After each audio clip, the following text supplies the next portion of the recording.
carne, Él sometió su carne, Él sometió su voluntad humana a la voluntad de Dios. Por eso el libro de Hebreos dice que aprendió obediencia al Padre y fue perfecto en todos sus caminos. Entonces, nosotros como seres humanos en carne, ¿cierto? Aún no glorificada, recordemos eso, que perfecto aquí no vamos a hacer, vamos a tropezar, vamos a cometer errores, ¿cierto? Pero no vamos a insistir en esos errores, no vamos a tropezar en la misma piedra, vamos a ir de camino a la perfección, camino a la madurez, quiero decir, a la madurez espiritual. Y la obra la va a perfeccionar cuando nuestros cuerpos sean glorificados, cuando este cuerpo de corrupción sea glorificado. Ahora nuestro proceso es de renovación de nuestra mente, ¿cierto? Y ir paulatinamente creciendo a la imagen del Hijo de Dios e ir crucificando cada día este cuerpo de pecado. Entonces, hermano, se llama todo está bajo control. Hay una frase muy conocida aún por el mundo secular que, que tiene que ver con que todo está bajo control. Para nosotros, los cristianos, está en Romanos 8, 28 y 29. Dice así: y sabemos que a los que aman a Dios, todas las cosas le ayudan a bien. Esto es, a los que conforme a su propósito son llamados.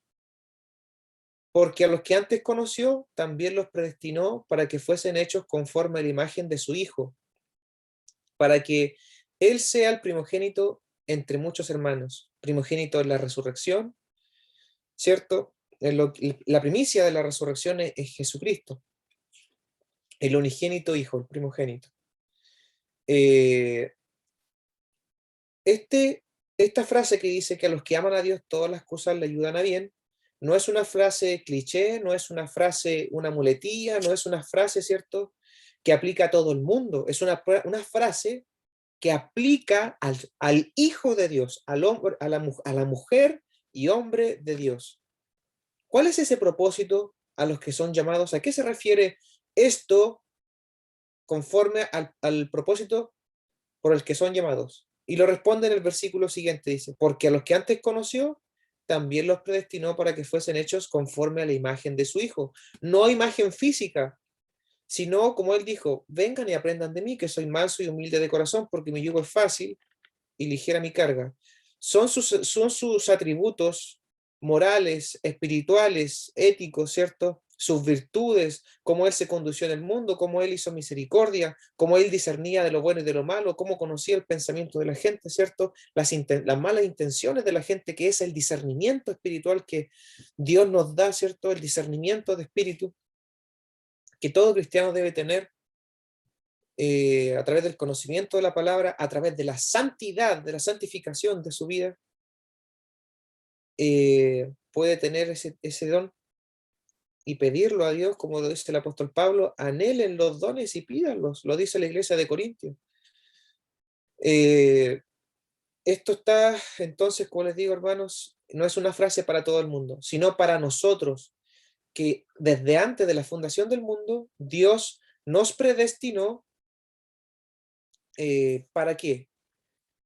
Para poder ser hechos conforme a la imagen de su Hijo. Y esa imagen de su Hijo significa eso, imitarle en su vida, como Él vivió y cómo se condujeron los apóstoles también, cómo se condujeron los discípulos y Jesucristo mismo y el apóstol Pablo. Esa es la imagen, ícono en griego, que significa una imagen de referencia, un reflejo, ¿cierto? Un modelo de algo. Imagen. Entonces, y sabemos que a los que aman a Dios, todas las cosas le ayudan a bien. Nosotros no creemos en el azar. Para nosotros existe la providencia de Dios. Ver que Él ve anticipadamente nuestras vidas. Él se anticipa, ¿cierto?, a todo lo que nosotros pensamos que nos ocurrió por el azar, y no es así. De hecho, antes, en el Antiguo Testamento, existía lo que se llamaba el Urim y el Tumim. Era cuando el profeta o el sacerdote no tenía una respuesta de parte de Dios. Dios no hablaba por medio del sacerdote ni por el medio de profeta. Y el rey de aquel tiempo o el juez de aquel tiempo, ¿qué hacía? Iba donde el sacerdote y hacía lo siguiente. Tiraban el Urim y el Tumim, que era una especie de dados que decía sí o no y se decidía por esa respuesta. Pero la suerte, ¿de quién era? No era azar, la suerte es de Jehová, así lo dice el proverbio, porque aún la suerte es de Jehová. No hay una coincidencia, no existen la suerte para nosotros ni la fortuna. Existe la providencia de Dios, el conocimiento anticipado de Dios, la mano de Dios sobre nuestra vida. Y todo ese control, nosotros lo podemos ver en la vida del rey David. Y vamos a ver un salmo tan hermoso que usted va a poder responder cómo es posible que cuando nosotros vemos a David pecar, ¿cierto? Con Betsabé y uno dice, oh David, pero cuando tú lees los salmos, Salmo 27, Salmo 37, Salmo 57, Salmo 103, tú dices, con razón, está escrito y David era conforme al corazón de Dios. Lo vamos a ver acá. Entonces, todo está bajo el control de Dios.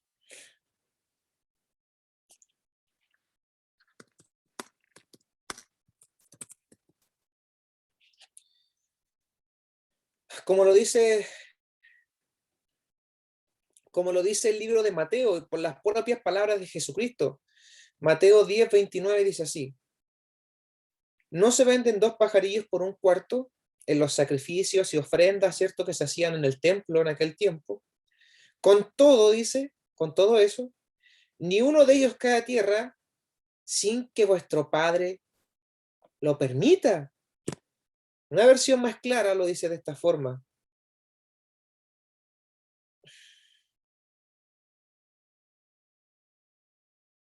Aquí está. Dos pajarillos no valen más que una moneda. Sin embargo, ningún pajarito muere sin que Dios, el Padre de ustedes, lo permita.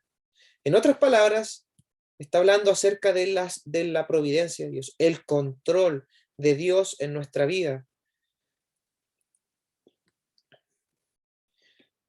Entonces, como les digo, todas las cosas cooperan a bien, no es una frase cliché, sino una frase para todo aquel que está bajo el propósito de Dios. Todo aquel que obedece a Dios, que está siendo formado a la imagen de su Hijo.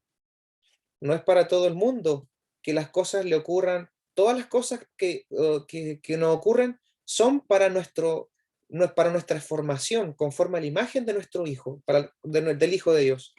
No es para el mundo que vive en en vicios y no virtudes, en distintos pecados y concupiscencias de la carne. Para ellos están bajo la potestad, bajo la autoridad del príncipe de este mundo que es Satanás. Y para ellos las cosas no obran para bien. Obran para bien, aunque las cosas no sean conforme de color de rosa, ¿cierto? Porque las cosas obran para bien a pesar de las dificultades, de las aflicciones, del sufrimiento que podemos estar pasando. Las cosas obran para bien y suman para bien en nuestra vida. ¿Para qué? Para la formación de la imagen del Hijo de Dios en nosotros, para que Dios trabaje más poderosamente en nuestra vida. Como les digo, no es para todo el mundo. Entonces, con esta enseñanza que todo está bajo control, busco contestar cómo debe responder un hijo de Dios que entiende cabalmente que todo coopera para bien, para aquellos que aman a Dios. ¿Cómo reflejo eso en mi vida? Si entiendo esa promesa que Dios me dice, que todo obra para bien en mi vida, ¿cómo debo actuar? ¿Cómo debo responder ante una circunstancia de crisis, una circunstancia de problema o dificultad? ¿Cómo lo reflejo eso en mi vida, sabiendo esa promesa de que todo obra para bien? ¿Qué hace un hijo de Dios con esa promesa? Vamos a ver el ejemplo más grande, como el del rey David, que a mí me encanta, este salmo es hermoso, que está en el Salmo capítulo 57. En este salmo, David ilustra esto, de esta promesa que para nosotros en el Nuevo Testamento todo obra para bien. Ya David en el Antiguo Testamento lo hablaba. ¿Cómo reaccionaba él ante una dificultad? ¿Cómo reaccionaba él ante una circunstancia de crisis que él vivió? Porque él estaba siendo perseguido por su vida en aquel tiempo, por el rey Saúl. ¿Cómo él en esas circunstancias de crisis y dificultad, porque todo obra para bien a pesar de las circunstancias difíciles en nuestra vida, porque Dios no siempre los va a tener bajo, nuestra vida no va a estar siempre bajo confort, en el estado de confort, en un estado de pasividad, de calma, de que todo va a estar bien. Vamos a tener circunstancias de crisis y vamos a tener que reaccionar. Vamos a tener que ver, vamos a tener que reaccionar de una forma como hijo de Dios, pues no como el mundo, que su tristeza lleva a muerte o en depresión, esquizofrenia o bajo un estado de crisis emocionales o ataques de pánico, entre otras cosas. Nuestra carne, recordemos que tenemos una lucha. Naturalmente nuestra carne va a querer abatirnos, va a querer, ante circunstancias difíciles, va a querer abatirnos, deprimirse, entristecerse, pero nosotros tenemos que luchar, exhortarnos a nosotros mismos, como lo hace el rey David aquí. Entonces, en los salmos se ejemplifica esto, que todo está bajo el control de Dios y que no está bajo el azar. David ilustra esto de cómo vive aquel que confía en Dios. Cómo Dios orquesta todo para el bien de los suyos. Pero esto lo ejemplifica David en el Salmo 57 y lo vamos a leer. ¿Ya? Leámoslo. Ten misericordia de mí, dice el libro de los Salmos, capítulo 57. Este salmo, para leer el contexto, Salmo 57 dice, plegaria pidiendo ser liberado de los perseguidores. Mira, David en este Salmo 57 dice así al músico principal sobre no destruyas, Mictam de David, cuando huyó delante de Saúl a la cueva. Tenemos dos escenarios.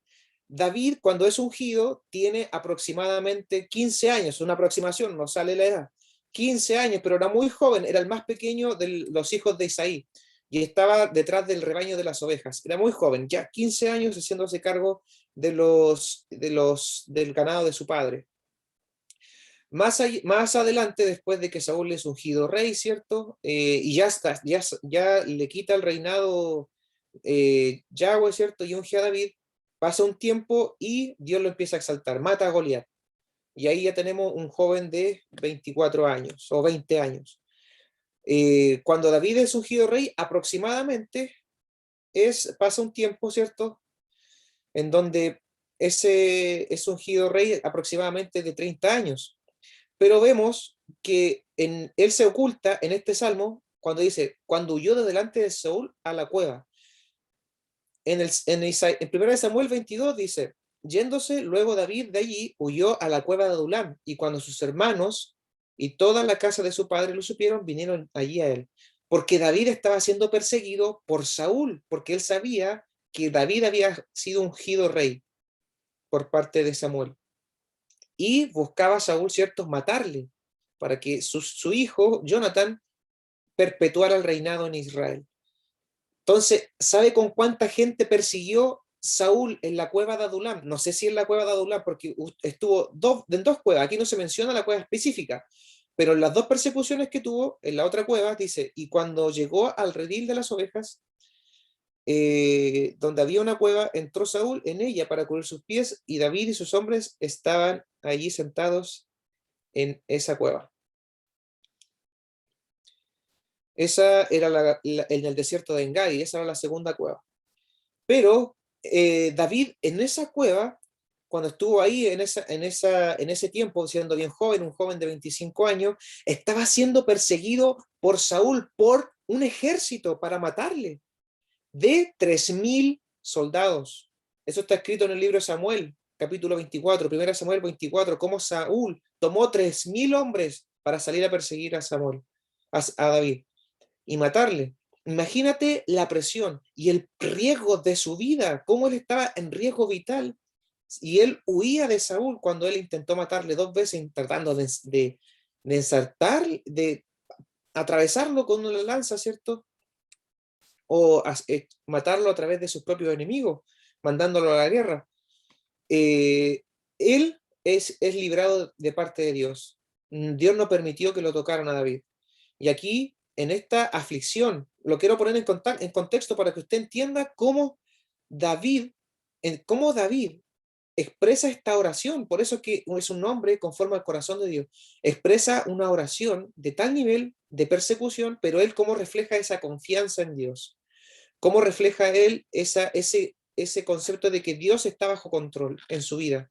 Y cómo él mismo se exhorta y se reprende a él mismo y le dice, alma, mi corazón está tranquilo, no te perturbes, Dios está bajo control. Mire, ten misericordia de mí, oh Dios, ten misericordia de mí. El contexto, recuerde, 3.000 hombres buscando su vida. Ten misericordia de mí, oh Dios, ten misericordia de mí. Porque en ti ha confiado mi alma, y en la sombra de tus alas me ampararé, hasta que pasen los quebrantos. Clamaré al Dios Altísimo, al Dios que me favorece. Él enviará desde los cielos y me salvará de la infamia del que me acosa. Dios enviará su misericordia y su verdad. Mi vida está entre leones. Recordemos, 3.000 hombres que buscaban su vida, no para hacerle cariño, no, buscaban matarle. Mi vida está entre leones. Estoy echado entre hijos de hombres que vomitan llamas. ¿No es así quizás con los vecinos, los pleitos, las peleas, o donde vivimos en nuestros sectores, y cómo Dios aún nos mantiene, cierto, en paz con esas personas? Estoy echado entre hijos de hombres que vomitan llamas. Sus dientes son lanzas y saetas, y su lengua espada aguda, o sea, que hacen daño con sus palabras. Exaltado sea sobre los cielos, oh Dios, sobre toda la tierra sea tu gloria.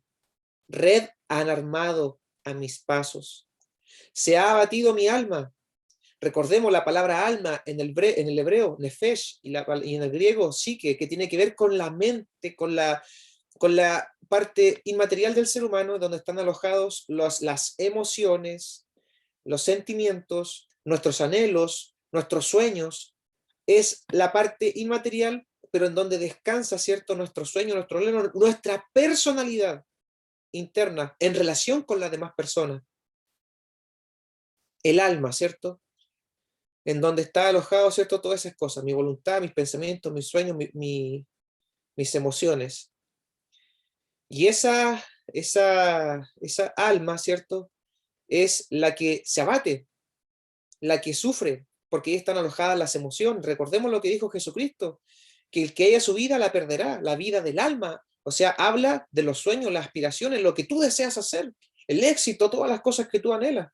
Cuando dice en el libro de Lucas, cuando he aquí, te vienen a pedir tu alma, había un hombre que tenía muchas riquezas y dijo, voy a agrandar mis graneros. Y dijo, alma, regocíjate, descansa, come, bebe, porque muchas cosas he amontonado por todo este tiempo, ahora regocíjate. Y él dice, oye, ¿de quién será todo esto que dejaste, si ahora vengo por tu alma?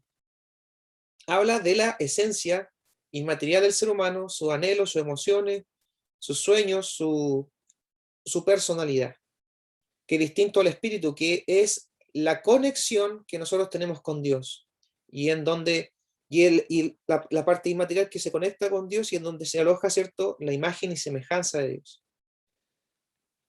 en donde tenemos que tener esa imagen de su Hijo. Y el alma tiene que ser reformada por medio de la palabra de Dios, que es espíritu. Red han armado a mis pasos, se ha abatido mi alma. Hoyo han cavado delante de mí, en medio de él han caído ellos mismos. Pronto está mi corazón, oh Dios, mi corazón está dispuesto. Cantaré y trovaré salmos, aún en esa aflicción. Despierta, alma mía, despierta, salterio y arpa. Me levantaré de mañana, te alabaré entre los pueblos, oh Señor. Cantaré de ti entre las naciones, porque grande es hasta los cielos tu misericordia y hasta las nubes tu verdad. Exaltado sea sobre los cielos, oh Dios, sobre toda la tierra sea tu gloria. Hablamos del control que tiene Dios sobre todas estas cosas. David estaba consciente de que Dios estaba bajo el control de todas las cosas. Vemos cómo David, en la misma cueva, en el capítulo 22 de 1 Samuel, cuando él estaba con más hombres dentro de la cueva que lo seguían a él y que sabían que él iba a ser rey. ¿Y qué pasó? Que Dios lo puso lo entregó a Saúl como 3 veces en su mano. Pero él aún así no le hizo nada. ¿Por qué? Porque Dios le había elegido a Saúl y era la mano del mismo que iba a caer sobre su propia vida. Saúl finalmente se mató, se suicidó. Pero el tema que hay aquí es con respecto a la soberanía de Dios, cómo Dios tiene todo bajo control. Y cómo David, ante esas circunstancias que él estaba viviendo de persecución de 3.000 personas que venían por su vida, él refleja, ¿cierto?, una confianza absoluta en Dios, un control absoluto en Dios, diciendo que si me pasa algo es porque Dios lo permite. Si me llegan a lastimar es porque Dios así lo quiso. Si me llega a ocurrir algo es porque es la voluntad de Dios. Y él se sometió a esa voluntad y a esa soberanía de Dios. Recordemos lo que dice el Salmo 27.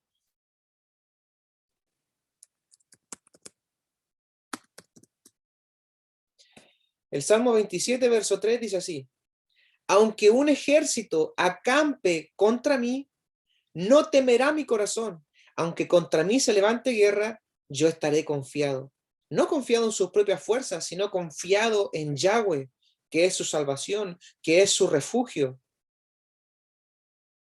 Él lo expresa en ese libro, cuando él ni siquiera era rey, ¿cierto? En ese tiempo, cuando estaba en la cueva de Adulam, aún no era rey, y tenía esa confianza y esa devoción con Dios. Jehová es mi luz y mi salvación, dice el Salmo 27. ¿De quién temeré? Jehová es mi fortaleza, la fortaleza de mi vida. ¿De quién es de atemorizarme? Cuando se juntare contra mí los malignos, mis angustiadores y mis enemigos, para comer mis carnes, ellos tropezaron y cayeron. Aunque en ejército campe contra mí, no temerá mi corazón. Aunque contra mí se levante guerra, yo estaré confiado. Una cosa he demandado a Jehová y esta buscaré, que esté yo en la casa de Jehová todos los días de mi vida para contemplar su hermosura y para inquirir en su templo. Hablando acerca de que Él es su fortaleza, Él es su roca, su alto refugio y su morada firme. Entonces, en el Salmo 57 vemos cómo esta confianza, lo primero en esta aflicción y en estas dificultades, ¿cierto? Que David ni siquiera David no titubeó. David en esta circunstancia donde era perseguido y David, de hecho Saúl entró a la cueva donde me imagino la ansiedad, la angustia que debió haber tenido en el que todas estas personas estaban tan cerca de él por descubrirlo en esa cueva por su vida que pudo matar a David, le sacó una parte de su manto, pero reprendió a los que le seguían para contenerlo, de no matarlo, porque era un ungido de Jehová, para no matar a Saúl. Pero él sabía que Dios estaba bajo control y que su vida estaba guardada por Yahweh. No titubeó, no tembló, no se amedrentó, aunque sí emocionalmente se amedrentó porque estaba ahí en los días de Saúl. ¿Por qué te abates, alma mía? Era una lucha que nosotros mismos tenemos que liberar en estas circunstancias. David se exhorta él mismo, imagínense, él mismo se exhorta. ¿Por qué te abates, alma mía? Recordemos la tricotomía, podríamos decir, porque somos cuerpo, alma y espíritu, pero va a haber una parte que es nuestra carne, que es nuestra alma, que por ser nosotros persona y carne se va a querer abatir, va a querer afligirse. Pero tenemos que exhortarnos como David lo hizo y levantar nuestro rostro, porque Dios está bajo control. Entonces, lo primero que uno hace es confiar, como lo hizo David. En el primer versículo dice así: ten misericordia de mí, oh Dios, ten misericordia de mí, porque en ti ha confiado mi alma. Lo primero que debemos hacer ante una circunstancia que pensamos que está fuera de control, pero no está bajo control. Y estas cosas que nos ocurren, que nos ocurren, que son malas, porque nadie se queja cuando las cosas salen bien, sino que uno se abate, se queja, se viene la duda, viene la incertidumbre, la crítica, cuando las cosas salen mal, obviamente. Cuando las cosas uno las ve quizás que están mal, o que están difíciles, o que están peligrosas, o que está en riesgo el trabajo, la vida, otra cosa. Uno las ve de esa forma, pero Dios está bajo control y está trabajando en nuestra vida y no va a parar de trabajar hasta formar la imagen de su Hijo en nosotros, que es a lo que estamos llamados, obviamente, como lo leí en el Romanos 8. Lo primero entonces que uno debe hacer es confiar en esas circunstancias. Entonces, en el mismo versículo 1, habla acerca de que Dios, Yahweh, es su confianza. Dice, y en la sombra de tus alas me ampararé hasta que pasen los quebrantos. Los llama refugio, esa sombra de las alas, ese refugio, ese lugar de amparo que Dios tiene con nosotros. David no confía en esa cueva. Recordemos que estaba en una cueva donde lo estaban persiguiendo. David no confía en esa cueva lúgubre, podríamos decir. Él no confiaba en la sombra de esa cueva, en el refugio que le podía dar esos estrechos, corredizos, donde se podía esconder, ni en la oscuridad. No era su confianza esa, no confiaba en eso, sino que confiaba en Dios. Clamaré al Dios Altísimo, dice el versículo 2. Clamaré al Dios Altísimo. ¿Qué debemos hacer en esas circunstancias de dificultad, de ansiedad, de persecución, quizás, esas circunstancias de crisis? Clamar al Dios Altísimo, al Dios que me favorece, a ese Dios que obra para bien nuestra vida, todas las cosas que nos ocurren, al Dios que me favorece, al Dios Altísimo, ¿cierto? Que ordena y autoriza todas las cosas. Dios es el que autoriza las cosas que nos pasan en nuestra vida. Recordemos lo que leí en Mateo. Hoy un pajarillo vale una moneda y eso, pero ninguno de esos cae sin que vuestro Padre que está en los cielos lo permita. Por lo tanto, Dios está bajo el control de todas las cosas que nos ocurren y Él permite y autoriza las cosas que no ocurren. Yo recuerdo cuando David fue perseguido producto de las cosas que le iban a venir, producto del pecado que él cometió, y fue perseguido por sus hijos, ¿cierto? Y cómo salió uno persiguiéndolo, levantando polvo y tirándole piedras, decía, asesino, asesino. Y uno de sus siervos quiso matar a ese que le gritaba a David, y David le dijo, oye, para, porque Dios ha permitido, porque si él grita así, es porque Yahweh lo permitió. Deja que lance piedra y grite. Él sabía que Dios está bajo el control de todas las cosas, y él confiaba en Dios. Ya. Vamos a ver otro texto paralelo, que este es el Salmo 138, verso 8.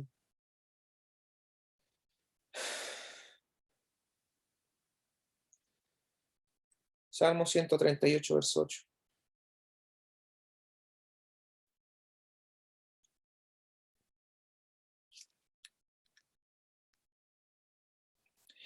Jehová, como lo dice el rey David, aquí otra vez, Salmo de David, Salmo 138, acción de gracias por el favor de Yahweh, Salmo de David.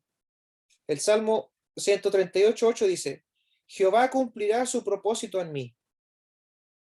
¿Cuál es nuestro propósito? Jehová va a cumplir ese propósito en nosotros. ¿Cuál es ese propósito? Formar la imagen de su Hijo en nosotros. Lo leímos cuando abrimos la predicación. Jehová va a formar la imagen de su Hijo en nosotros. Y nosotros, con nuestra perseverancia, con nuestra búsqueda de santidad, de su presencia y la palabra, vamos formando la imagen de su Hijo. Jehová va a cumplir ese propósito en nosotros que Él tiene.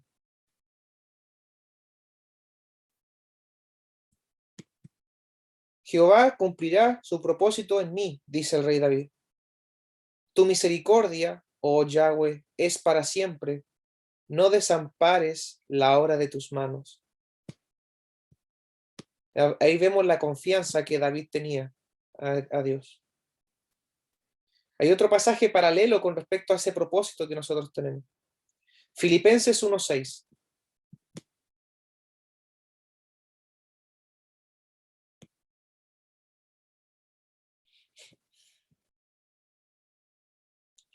Estando persuadido de esto, que el que comenzó en vosotros la buena obra, la perfeccionará hasta el día de Jesucristo.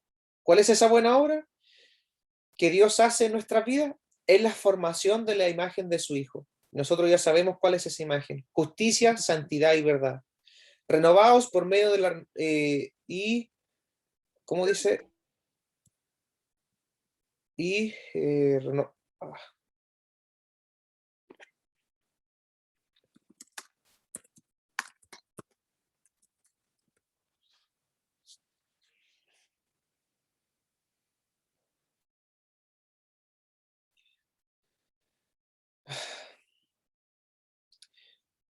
sino transformados por medio de la renovación de nuestro entendimiento, para que comprobéis cuál es la buena voluntad de Dios, agradable y perfecta. Esa buena voluntad de Dios es la imagen de Dios en nosotros, santificando nuestra mente, purificando nuestros ojos, nuestro templo, que es nuestro cuerpo, cultivando el espíritu.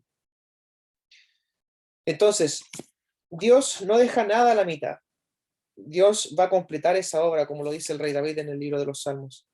Hasta que Dios forme la imagen de su Hijo en nosotros, humanamente podríamos decir que va a ser incansable, pero Él va a estar trabajando en cada uno de nosotros para formar esa imagen de su Hijo. Y lo dice el libro de Hebreos, que toda la palabra de Dios es viva y eficaz, más cortante que espada de dos filos, ¿cierto? Útil para enseñar, para redarguir, para instruir en justicia, a fin de que el ser humano sea enteramente preparado para toda buena obra. El que confía en Dios, entonces, lo primero que hace es ora.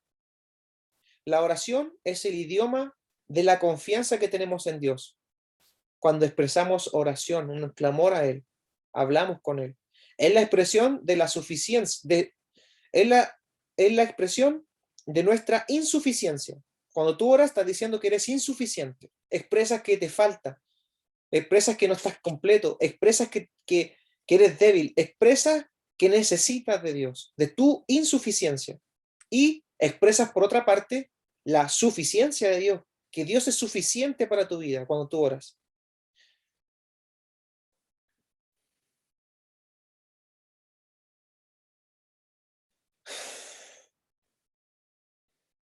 El que ora dice en esta práctica, en la práctica misma de la oración, que yo confío en Él y no confío en mí. Algunos podrían decir, por otra parte, de que como Dios sabe todas las cosas, como Dios es omnisciente, tiene presciencia y sabe todas las cosas, ¿para qué orar? ¿Para qué vamos a orar si Dios sabe todo? Si todo está predestinado o todo va a salir conforme al propósito de Dios. La Biblia así no lo dice. La Biblia dice que debemos orar en todo tiempo. Así lo dice. Nunca dice que no debemos orar. Jesucristo dijo, oren en todo tiempo. Y enseñó la oración, de hecho. Y antes de su crucifixión les dijo, oren, acompáñenme a orar. Y fue fortalecido a causa de su temor también que él padecía cuando oró en el Getsemaní antes de su crucifixión. Por lo tanto, la Biblia dice que debemos orar. Es una práctica que debemos tener porque nosotros oramos a la persona que va a resolver los problemas. Por ejemplo, en el trabajo, si un supervisor no me da los recursos, no me apoya, yo no puedo quedarme ahí. Yo debo pedir, yo debo orar, yo debo escalar la situación a la gerencia o subir más arriba y hablar con la persona que me va a solucionar el problema. Por eso nosotros oramos, con la persona que puede ayudarnos en los momentos de aflicción, ayudarnos en los momentos ciertos de necesidad, ayudarlo en todo momento en realidad. Pero pongo estas circunstancias por el ejemplo del libro de los Salmos, que David estaba en una aflicción tremenda, y para entender lo que él está expresando. Nosotros debemos ser agradecidos en todo. Entonces, esta soberanía, que Dios hace lo que Él quiere, y como quiere, y no tiene que preguntarle a nadie, está supuesta a ser un incentivo a nuestra oración. No es una excusa para no hacerlo. Dios, si Dios no fuese soberano y no estuviese bajo el control de todas las cosas, lo que haríamos sería no orar. Ahí sería, claro, podríamos dejarla de esa forma. Sería no orar, producto de que Dios no está bajo control. Claro, si no, ¿para qué vamos a orar si no hay nadie que esté bajo control? Si las cosas van a salir mal o bien, o no sabemos cómo pueden salir. Pero la soberanía de Dios, la presencia de Dios, la providencia de Dios es un incentivo para orar, porque Él está bajo control de las cosas.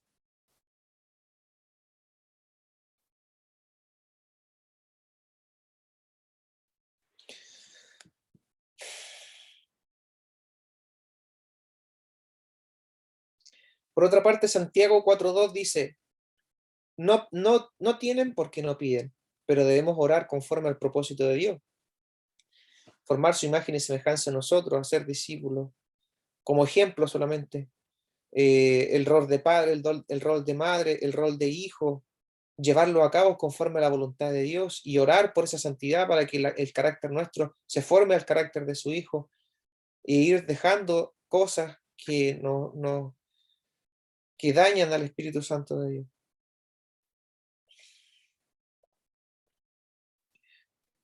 Porque si oramos, ¿cierto? Si solamente oramos y nos vamos al extremo de solo orar, ya hay ese otro problema, debemos orar y actuar. Porque recordemos que el tema de la oración, si solamente oramos, por ejemplo, una persona que estudia, que va a la universidad o al colegio, del liceo, y solamente ora pidiéndole, Padre, no estudié la oración, quiero decir que la oración va en conjunto con la acción, como lo hizo David, como lo hicieron los grandes personajes bíblicos, oraron y actuaron, va de la mano. Si yo le digo a Dios, Padre, no estudié para esta prueba, dame y revélame, lo que la respuesta no tiene sentido porque va de la mano. Eso habla de mi responsabilidad y habla de mi es preocupación de ese tema. Por lo tanto, la oración va de la mano con la acción. Por ejemplo, nosotros vemos a Nehemías 4:9. Nehemías fue la persona que reconstruyó el templo.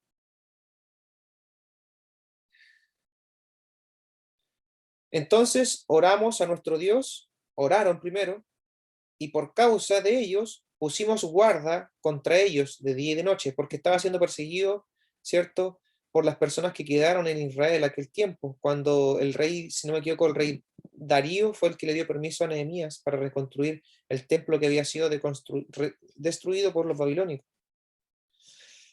Él oró y actuó. La acción de la oración va de la mano, o sea, el orar va de la mano con la acción. Debemos orar y actuar, como lo hizo Nehemías. Por otra parte, dice Salmo 127:1, en vano ver a la guardia si Jehová no está ahí.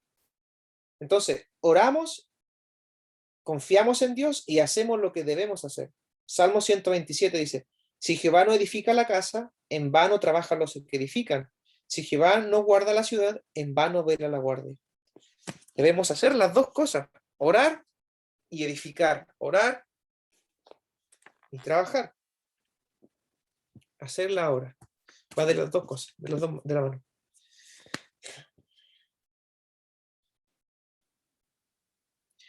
Por otra parte, hay en el versículo 4 al 6 del Salmo 57,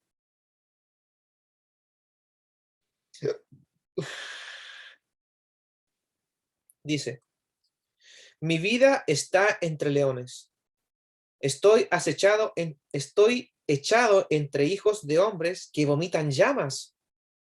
Recordemos que estaba siendo asediado por 3.000 personas, por 3.000 personajes, ¿cierto? que buscaban su vida.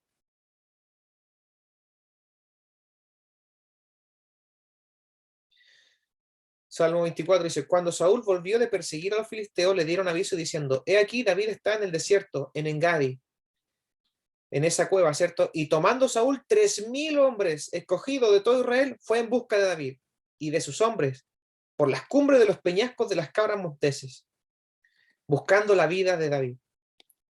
3.000 hombres, él siendo asediado. Mire lo que dice este salmo. Mi vida está entre leones.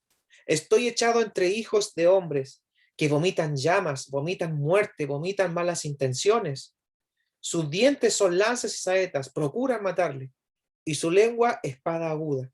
Exaltado seas. La expresión de David no es de temor, no es de incertidumbre, no es de queja, no es de una actitud contraria, ¿cierto?, a la soberanía de Dios. Él exalta a Dios. Exaltado seas sobre los cielos, oh Dios. Sobre toda la tierra sea tu gloria. Red han armado a mis pasos. Se ha abatido mi alma. Hoyo han cavado delante de mí. En medio de él han caído ellos mismos. Hablando, ¿cierto?, del control que Dios tiene sobre su vida. David alaba a Dios en este caso. La alabanza está vinculada con la expresión de gratitud, con el cuidado que Dios ha tenido de David, porque lo libró muchas veces de la mano de Saúl y de la mano de sus enemigos.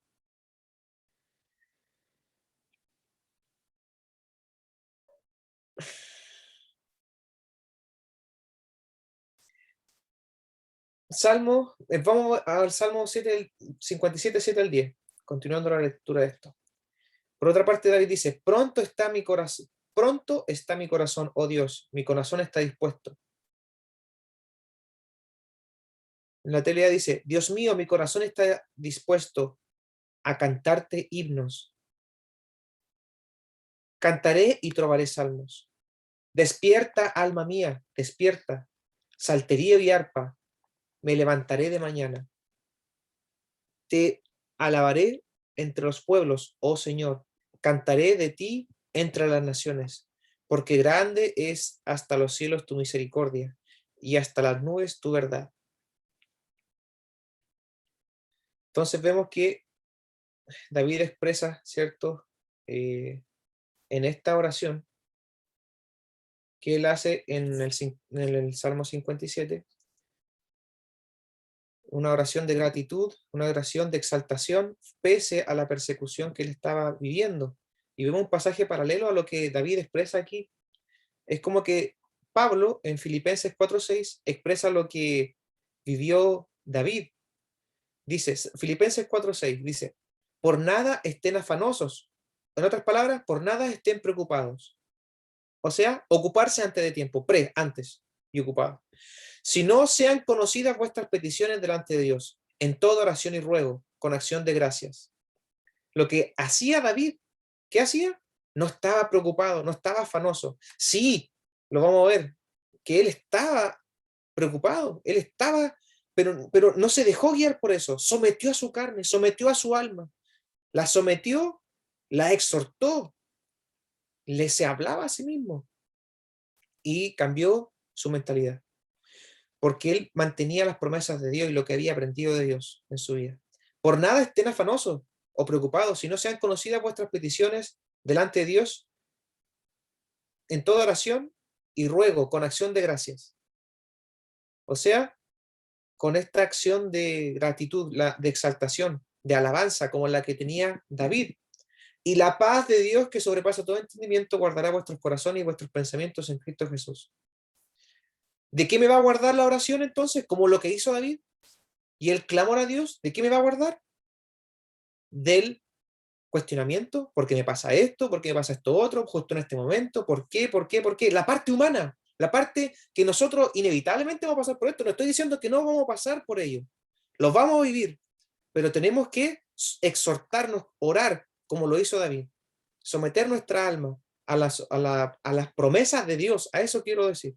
porque somos humanos, estamos en este cuerpo, esta alma se va a querer abatir, naturalmente.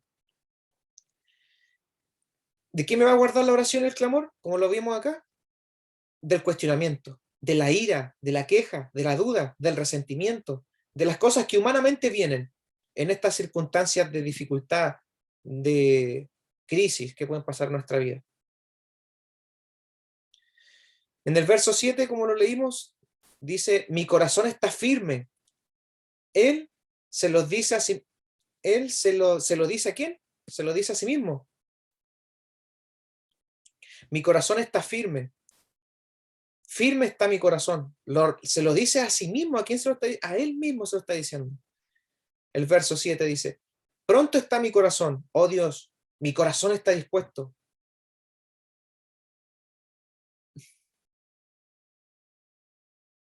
Verso 7.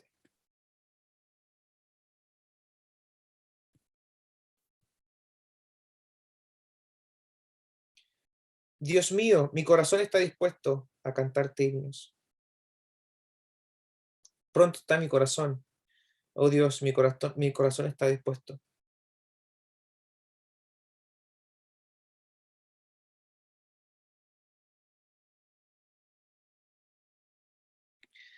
Entonces mi corazón está firme. Él lo dice a sí mismo.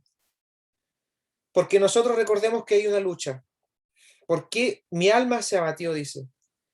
Cuando vienen momentos de dificultad o de incertidumbre o de abatimiento, de sufrimiento, mi carne se echa hacia la pena.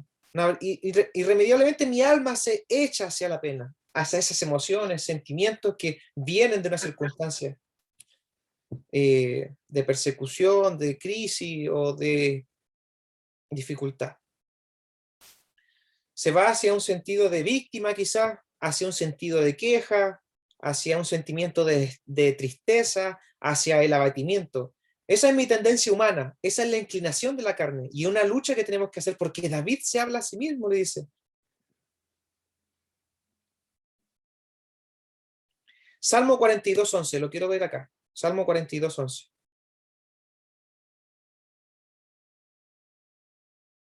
Salmo 42:11. Dice, ¿por qué te abates, oh alma mía? Salmo 42:11 le dice.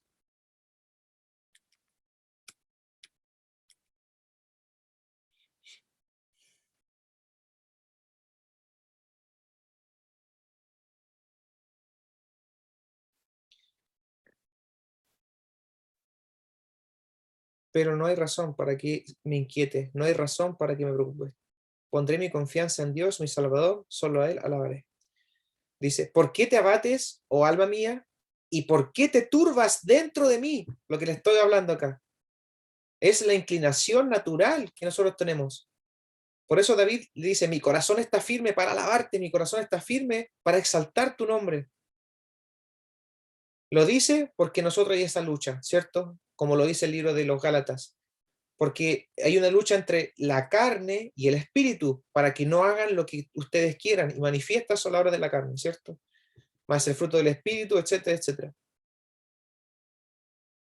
Entonces, esta es la lucha que yo debo vencer conmigo mismo. Cuando vienen esos momentos de dificultad y de incertidumbre, mi carne se echa hacia esa pena, hacia ese sentido de víctima, hacia ese sentido de queja, de tristeza, de abatimiento. Esa es la tendencia natural de la carne. Entonces, David se habla a sí mismo. En el Salmo 42 dice, ¿por qué te abates, oh alma mía? ¿Y por qué te turbas, te intranquilizas, te preocupas, te ansías dentro de mí? Espera en Dios, porque aún he de alabarte, salvación mía y Dios mío. Vemos cómo David se habla a sí mismo y se exhorta para que su alma descanse en Dios, porque él tenía conocimiento de la palabra de Dios. Y nosotros guardamos las promesas de Dios y la palabra de Dios en nuestros corazones. Y tenemos que someter nuestra alma y tranquilizar nuestras emociones, que van a salir, van a aflorar, pero las promesas de Dios nos tienen que mantener firmes. Salmo 103:1. Bendice, alma mía, a Jehová, y bendiga todo mi ser, su santo nombre. Bendice, alma mía, a Jehová, y no olvides ninguno de sus beneficios. ¿Cuáles son esos beneficios? Lo explica así a lo siguiente. Él es el que perdona tus iniquidades, el que sana tus dolencias, el que rescata del hoyo tu vida, el que te corona el que te corona de favores y misericordias, el que saca de bien, el que sacia de bien tu boca, de modo que te rejuvenezcas como el águila. Vemos en estos salmos entonces de que las circunstancias y el abatimiento del alma, ¿cierto?, que David sufría y que nosotros podemos sufrir en sus distintos momentos, no decide cómo él va a reaccionar ante la vida. Esas circunstancias difíciles de abatimiento. Las verdades que David conoce o que nosotros conocemos determinan las reacciones de cómo vamos a enfrentar la vida. Como le vamos a decir a nuestra alma o a nuestra carne, le vamos a decir, tú vas a alabar aunque no te guste, porque Dios está colmado de bendiciones. Aunque el alma se tire ¿a qué? A un sentido de queja, de tristeza, de abatimiento. Esa es la tendencia humana, ¿cierto?, de la carne. Bueno, quiero cerrar, hermanos, con una última reflexión, que es que la vida espiritual consiste, nuestra vida, ¿cierto?, de crecimiento espiritual. La fe viene por el oír, y el oír de la palabra de Dios, estudiar, ¿cierto?, estar en estas predicaciones. Consiste básicamente nuestra vida espiritual, consiste fundamentalmente en saber cómo nos manejamos a nosotros mismos en estas circunstancias. ¿Cómo manejó David esa circunstancia de que un ejército acampe contra él? Literal, no era figurativo, era literal, contra él. Y en nuestras circunstancias de nuestra vida, quizá una persecución de una sola persona, algún vecino, algo que pase en nuestra vida. Recordemos, no es azar, Dios lo permite. Dios está bajo control de las cosas. Consiste en saber, entonces, nuestra vida espiritual consiste en cómo nos manejamos a nosotros mismos. Tenemos que hacernos cargo de nosotros mismos, de nuestra propia alma, como David la exhortaba, ¿cierto? ¿Por qué te afliges, alma mía? Confía en Jehová, porque aún he de alabarle. ¿Cómo tenemos que hacernos cargo de nuestra alma? En este caso, nuestro sentido emocional, nuestro abatimiento, nuestra tristeza que nos puede estar hundiendo. Tenemos que dialogar con nosotros mismos y predicarnos a nosotros mismos con los ejemplos de los salmos que le acabo de dar. Y cuestionarnos a nosotros mismos. Debemos preguntarnos, como lo hizo David, ¿por qué voy a inquietarme? ¿Qué motivos tengo para perturbarme? Tenemos que volver los ojos a nosotros mismos y convenir, o sea, tenemos que volver nosotros a nosotros mismos, en nuestro interior, en ese sentido. Y por otra parte,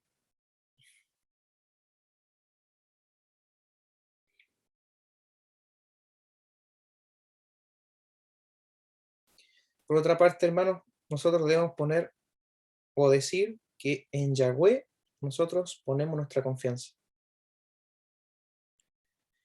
Entonces, hermanos, así nosotros, o un hijo de Dios, un hermano en Cristo, así debemos nosotros responder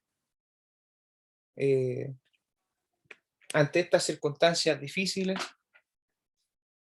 que a los que aman a Dios todas las cosas ayudan a bien. Conociendo esas promesas, así deberíamos reaccionar.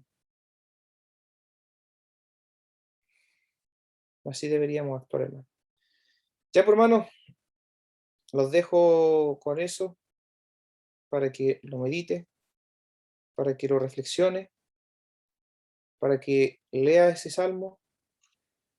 Y bueno, ahí abra su micrófono si quiere comentar. Y le dejo el espacio.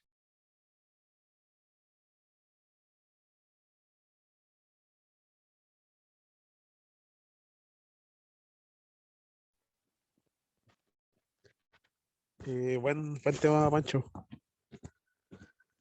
Importante el tema como decías tú, de poder tener esa confianza y esa capacidad de confiar en Yahweh en momentos difíciles. Que es fácil hablar de confiar en Yahweh cuando estamos así sin problemas, sin tribulaciones, pero a la hora de los que hubo, como se dice, eh, es distinto. Ahí es donde se ve verdaderamente si tenemos nuestra confianza. Bueno, y ahí es donde se desarrolla también, po. Ahí es donde uno debe practicar realmente.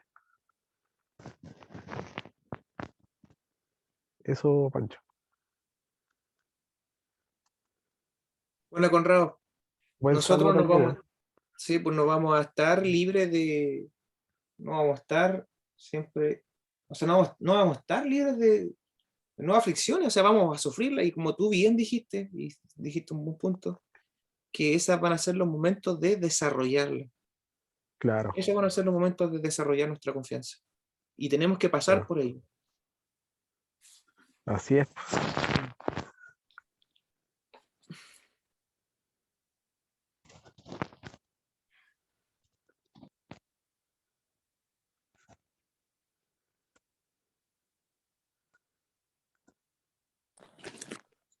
No sé quién más está por ahí. ¿Quién más? ¿Quién más? Yo, Hola, hermana. ¿Cómo estás? hola Panchito, muy bien, gracias a Dios. Aquí estamos ¿Cómo, con mi esposo escuchando la predicación. cómo está Héctor? Y bueno, ahora está cansadito. Voy a hablar yo un poquitito para saludarlo a todos mis hermanos y darte gracias a ti, Panchito, por estar enseñando esta palabra que es de bastante fuerza y ánimo para nosotros, para todos en general, porque, bueno, como tú bien dijiste, eh, Cristo fue a la cruz y todo eso, y él igual sufrió cuando estaba en el Gólgota, ¿cierto? Y también tuvo temor, y es parte de la vida. En realidad hay que mirar a Cristo nomás para darnos cuenta de que no es fácil la vida acá en la tierra, ¿cierto? Y entender de que Él es el único que está, que Él el único que nos puede en realidad entender y ayudar a soportar las pruebas, el sufrimiento y todo eso. Bueno, yo siempre digo que a veces la gente le tiene miedo al sufrimiento, a nadie le gusta sufrir, obviamente nadie quiere sufrir, pero en realidad el sufrimiento es parte de la vida. Y mientras antes lo aprendamos, mejor. Mientras nuestra mente esté abierta a escuchar el consejo de Yahweh, porque aún la palabra dice que el amor es sufrido. Entonces, si el amor, que es algo tan hermoso, es sufrido, ¿qué más se espera de lo demás? Entonces, muy buena la palabra, porque nos deja, nos abre nuestra mente a poder seguir adelante y entender una cosa, que con nuestras propias fuerzas, hermanos, no se puede soportar el sufrimiento. Ninguna persona es superheroína para soportar las pruebas ni nada, pero con la ayuda de Cristo y del Espíritu Santo nosotros sí podemos. O sea, como le decía yo a mi esposo acá, hay que estar en la situación, porque es fácil hablar cuando uno sobre todo no tiene la experiencia, cuando uno es joven y conoce un poquito la palabra, uno habla y habla y habla, pero en realidad la experiencia te da todo después, cuando tú estás dentro de la situación difícil, pasando el problema, no sé, matrimonial, el problema económico, la enfermedad. Ahí uno adquiere como un peso más grande, porque ahí uno damos cuenta de lo que es sufrir, de lo que es pasar necesidades económicas, de lo que es que te falte algo, o lo que es peor, tener una enfermedad de grave. Entonces ahí uno se da cuenta quién está con uno, porque obviamente está la familia cristiana, que es la que uno más valora, pero en realidad el que está contigo es el Espíritu Santo, y de ahí va a depender, y ahí se va a ver realmente cuánto amas tú al Señor, o cuánto lo amaste, o cuánto de todo lo que aprendiste te quedó. Porque la soledad, como se dice, no hay nadie más. Pues, o sea, Cristo fue al Gólgota y él estaba solo. De hecho, le dijo a sus discípulos que lo ayudaran a orar, pero ellos no oraron, se quedaron ahí medio dormidos, todo, ¿cierto? Y él al final estuvo solo en algún momento, y nadie más estuvo con él, pues. De hecho, las oraciones que hizo fueron repetitivas, porque eso reflejaba todo el dolor y la angustia que él tenía, pero él estuvo solo ahí, solamente con el Espíritu Santo, con la presencia de Yahweh, de su Padre, ¿cierto? Que lo estaba fortaleciendo. Los ángeles seguramente estaban ahí acompañándole, y no había nadie más, po. Y ahí es cuando uno desarrolla, hermano, esa seguridad de que Cristo está contigo, y de que Yahweh es el que está sobre todas las cosas, y de que al final todo está en su voluntad, porque nosotros, por más que hagamos cosas, una y mil cosas, eh, la voluntad de Dios es la que prima siempre. Así que es una palabra alentadora, al menos para mi vida, para mi esposo, que Yahweh nos ayude a ser valientes en el momento que tengamos que serlo, que su Espíritu Santo nos dé la fuerza, porque como yo digo, o sea, es fácil hablar desde fuera, pero para poder entender realmente la magnitud de lo que es tener fe y de lo que es ser un hijo de Dios real, se ve en los momentos de soledad, de tristeza, de problemas. Ahí te vas a dar cuenta tú si tú tienes fe en el Dios que tú conoces o es como al aire nomás, pues, o sea, es como una emoción. Entonces hay mucha gente que se aleja de Dios cuando tiene sufrimiento, se enoja con Dios, pero eso también indica mucho de la inmadurez y de que la gente espera solamente cosas buenas por ser cristiano, cuando en realidad es todo lo contrario. Si del árbol que era Cristo, ¿cierto? Hicieron lo que quisieron, imagínense de los demás. Entonces nosotros tenemos que, en ese sentido, aferrarnos a nuestra fe, a Cristo todos los días, no estar como niños pequeños esperando que todo sea de color de rosa, dejar la vanidad, hermano, que es una cosa súper importante que, no sé, pues yo veo que la juventud sobre todo está tan afanada en las tonteras, en las cosas vanas, no sé, por los celulares, afanados, en los juegos, en otras cosas que no son importantes, hermano, en los quehaceres de la vida, o sea, afanados, no sé, en cosas que, miren, estamos a tan poco tiempo de que Cristo venga.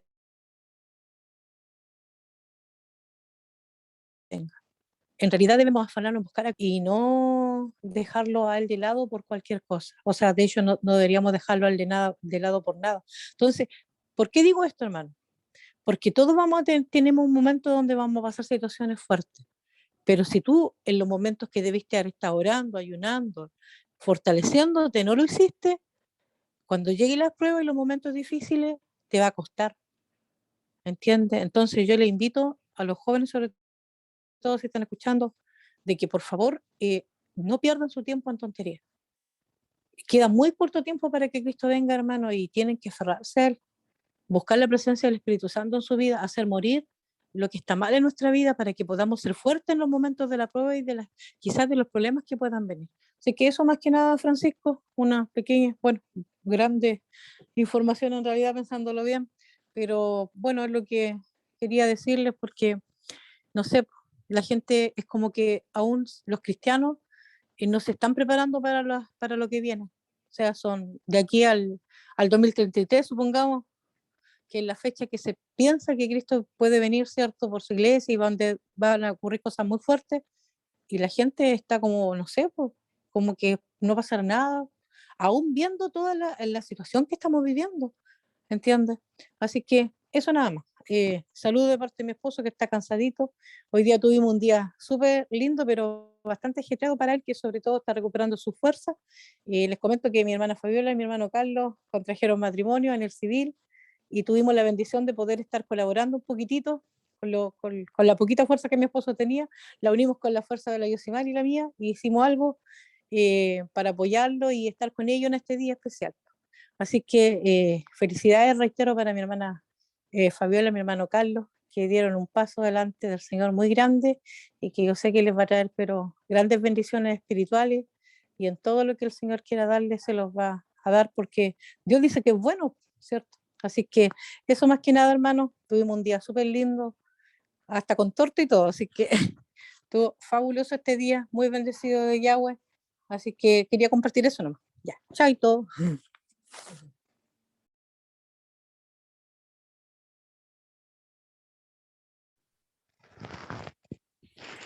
Mándenle una fotito.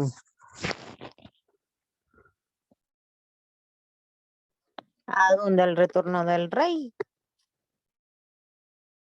Claro. Ah, ya.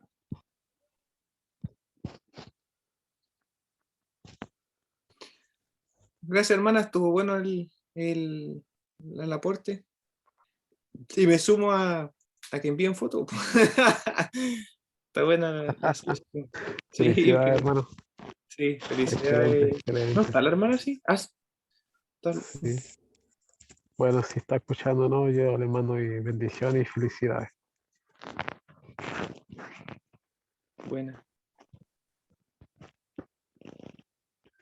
Ya, por hermano, creo que no hay más. Vamos a orar.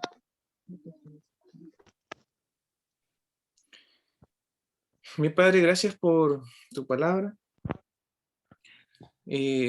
Yo te pido, Padre, que en los momentos en donde, como decía tu palabra y como lo pasó David, que podamos estar preparados para esos momentos, podamos estar en tu presencia o que tu palabra reine en nuestra vida.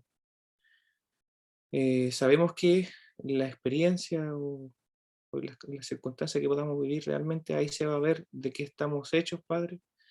Y como portaba Conrado, es cierto, en esas circunstancias es en donde vamos a desarrollar también, en la prueba en donde vamos a desarrollar también nuestra confianza en ti. Te pido que bendiga a cada uno de mis hermanos, en especial el casamiento de mi hermana Fabiola, hermano Carlos. Te pido que bendiga sus vidas, Padre, que tu paz, tu gozo, Padre, y el amor que tú nos enseñas, Padre, Corintios 13 y por la vida de tu Hijo, lo desarrolle mi hermano Carlos. Dale sabiduría, Padre, inteligencia, que tu Espíritu Santo forme la imagen de su Hijo en su vida.